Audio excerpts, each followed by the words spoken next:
வணக்கம் நண்பர்களே. புதிய ரேஷன் கார்டு விண்ணப்பித்தால் 15 நாட்களில் வழங்கப்படும் என்று அமைச்சர் சக்கரபாணி அவர்கள் அறிவிப்பு ஒன்று வெளியிட்டிருக்காங்க. அது என்னங்கிறத இந்த வீடியோவில் நம்ம முழுவதும் பார்க்கலாம். அதுக்கு முன்னாடி நம்ம சேனலை இது வரைக்கும் சப்ஸ்கிரைப் பண்ணலன்னா சப்ஸ்கிரைப் பண்ணிக்கோங்க. அப்படியே பக்கத்தில் உள்ள பெல் பட்டனை மறக்காமல் ப்ரெஸ் பண்ணிக்கோங்க. அப்போ தான் நம்ம சேனலில் இது போன்ற வீடியோக்களை அப்லோட் செய்யும்போது உங்களுக்கு தொடர்ந்து கிடைக்கும். ஸோ வாங்க வீடியோக்குள்ளே போகலாம்.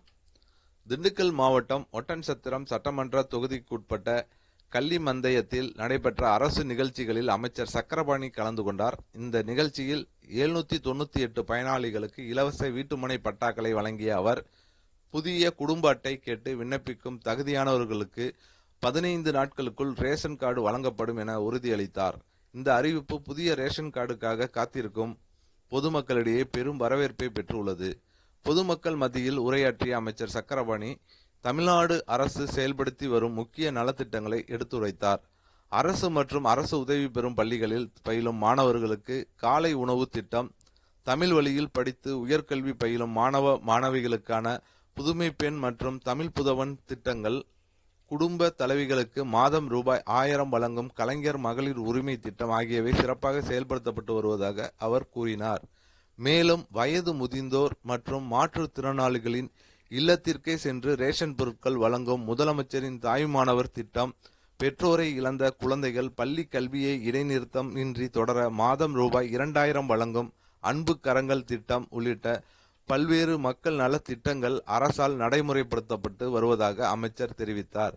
தமிழ்நாட்டில் கடந்த 57 மாதங்களில் 3256 நியாய விலைக் கடைகள் பிரிக்கப்பட்டு புதிய முழு நேர மற்றும் பகுதி நேர கடைகள் தொடங்கப்பட்டுள்ளதாகவும், அதில் திண்டுக்கல் மாவட்டத்தில் 348 கடைகள் உருவாக்கப்பட்டுள்ளதாகவும் அமைச்சர் கூறினார்.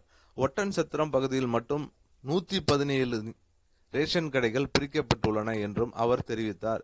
இதுவரை தமிழ்நாடு முழுவதும் 21 லட்சம் புதிய குடும்ப அட்டைகள் வழங்கப்பட்டுள்ள நிலையில் திண்டுக்கல் மாவட்டத்தில் மட்டும் 72,072 குடும்ப அட்டைகள் வழங்கப்பட்டுள்ளதாகவும் அவர் குறிப்பிட்டுள்ளார்.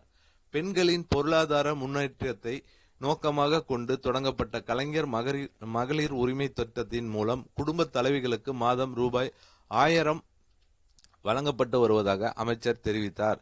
திண்டுக்கல் மாவட்டத்தில் 2ஆம் கட்ட முகாம்கள் மூலம் பெறப்பட்ட மனுக்களில் 63,000 மகளிருக்கு உரிமை தொகை வழங்கப்பட்டுள்ளதாகவும், ஒட்டன்சத்திரம் தொகுதியில் தற்போது மொத்தமாக 60,000 மகளிர் இந்த திட்டத்தில் பயனாளியாக உள்ளதாகவும் அவர் தெரிவித்திருக்கிறார். இந்த வீடியோ தங்களுக்கு பயனுள்ளதா இருக்கும்னு நினைக்கிறேன். இந்த வீடியோ உங்களுக்கு பிடித்திருந்தால் லைக் பண்ணுங்க, கமெண்ட்ல உங்களுடைய கருத்துக்களை பதிவு செய்யுங்க, உங்கள் உறவினர்கள் நண்பர்களுக்கு ஷேர் பண்ணுங்க. மீண்டும் இது போன்று வேற ஒரு வீடியோவில் சந்திப்போம்.